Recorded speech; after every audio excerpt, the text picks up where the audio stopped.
Shalom. మత్తయి సువార్త 24వ అధ్యాయము 14వ వచనము. The gospel according to Matthew chapter 24 verse 14. మరియు ఈ రాజ్య సువార్త సకల జనములకు సాక్షార్థమై లోకమందంతటను ప్రకటింపబడును, అటు తరువాత అంతము వచ్చును.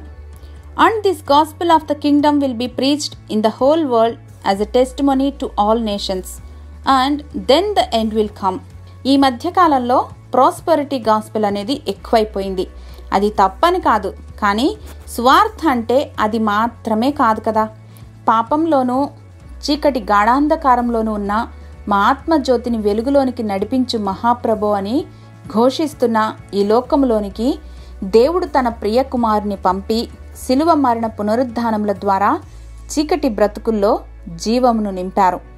క్రీస్తు నామమును నమ్మిన వానికి నిత్య జీవమును కృపచేత ఉచితంగా రక్షణను అనుగ్రహించారు. ఇది సువార్త, శుభవార్త. ఇది సర్వలోకమునకు శుభకరమైన సువార్త. మనమంతా ఈ సువార్తను భూదిగంతాల వరకు మోసుకుని వెళ్ళవలసిన దేవుని తోటలో జత పనివారం.